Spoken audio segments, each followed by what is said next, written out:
Tonight, we want to focus on Europe. Is it heading for war? There's talk of a military clash. The border is on the boil. Troops have been deployed. Nuclear bombers are buzzing in the skies and presidents are being called names. What is this conflict all about? Migrants. Thousands of them trying to enter Europe illegally by force and allegedly aided by some states. This is being called the weaponization of migrants. Europe says these migrants are being used as a weapon to punish European countries and to destabilize them. Let me show you what the scene looks like.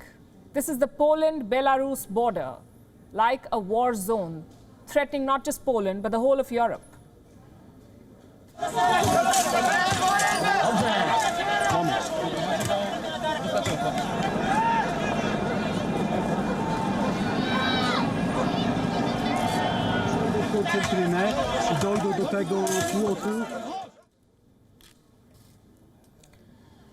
These pictures are from earlier this week.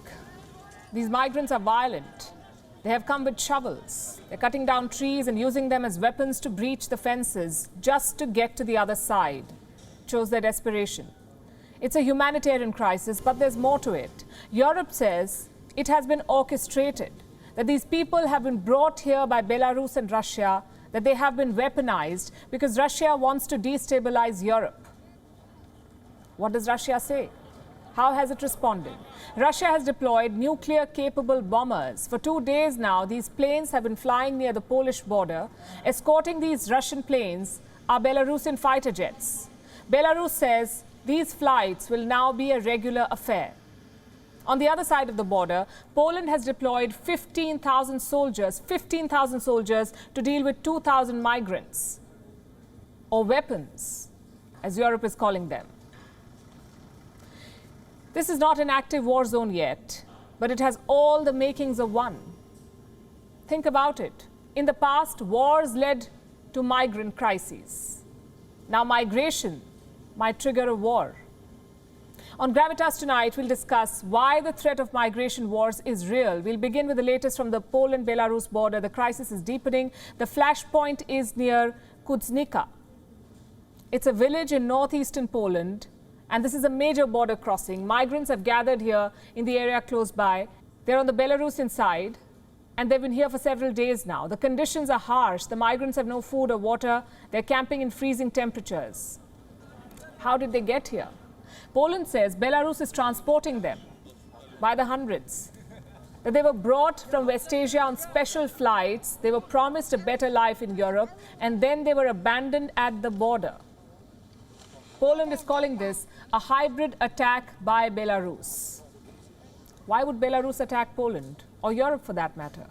Because Europe imposed sanctions on Belarus.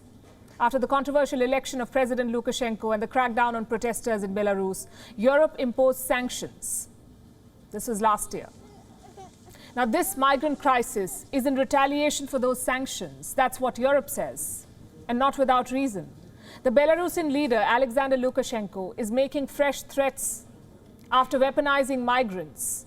He is threatening to cut off Europe's gas supply. This is about the Yamal gas pipeline. Russia uses this pipeline to transport gas to Poland and Germany, and it passes through Belarus. So President Lukashenko has now threatened to cut off this line. We are warming Europe, and they threaten us to shut the border after all. And what if we cut natural gas supplies?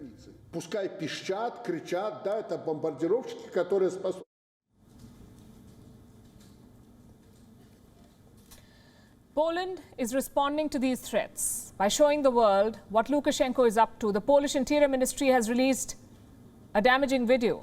It shows migrants gathered in Minsk, the capital of Belarus. Look at this.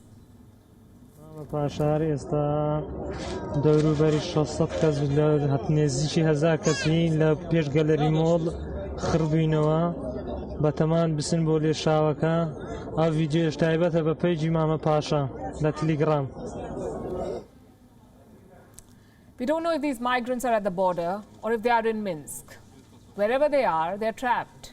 Poland refuses to take them and Belarus does not want them. So they're setting up makeshift camps at the border, right next to the barbed wire that separates Poland and Belarus. The conditions here are dire. Some migrants have shared their plight from these makeshift tents. We are calling on concerned parties. We want an official from the government to come here. We are stranded in this mess. There are disabled people and children among us.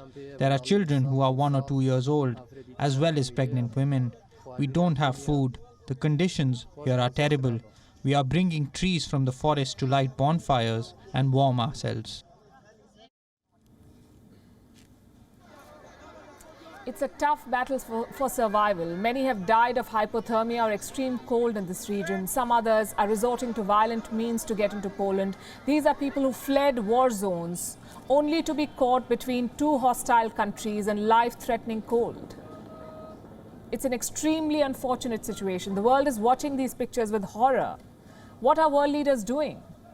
Well, they're fighting each other. The United Nations Security Council met yesterday. They were supposed to discuss this crisis, but the session turned into a showdown between the West and the East. The West, that's the US and European leaders, blame Russia and Belarus. Their representatives appeared together before the press. But this show of strength did not help. All the West could do was express concern and blame Belarus for launching a hybrid war. This tactic is unacceptable and calls for a strong international reaction and cooperation in order to hold Belarus accountable. It demonstrates how the Lukashenko regime has become a threat to regional stability. We will remain united and determined to protect the EU against these hybrid operations by Belarusian authorities. How did the East respond? Russia sent its own ambassador to make a statement, and he completely denied these allegations. There is a game of shifting blame now by European Union. They want to picture Belarus and sometimes even Russia as perpetrators of this crisis. Well, we've got used that the main slogan of European and Western politics right now is keep calm and blame Russia, so it's no surprise for us. But the facts are a very stubborn thing, and they do not support the version of events presented by our Western colleagues. So after hours of discussion, this is what the world got. More charges and countercharges. These migrants are now pawns in a geopolitical game, and their plight is about to get worse.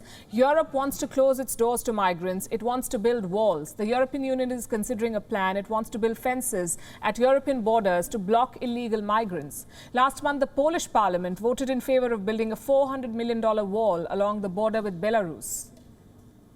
Well, this has been tried before. America, too, tried building a border wall. It was the pet project of Donald Trump, remember. But it failed to stop migrants. The checkpoints were crowded, borders became more dangerous, and children died while trying to cross. Walls are not the answer to what is now a universal problem. Migrants are an undeniable reality in today's conflict-ridden world, a reality made more dangerous when they're used to settle political scores. WION is now available in your country. Download the app now and get all the news on the move.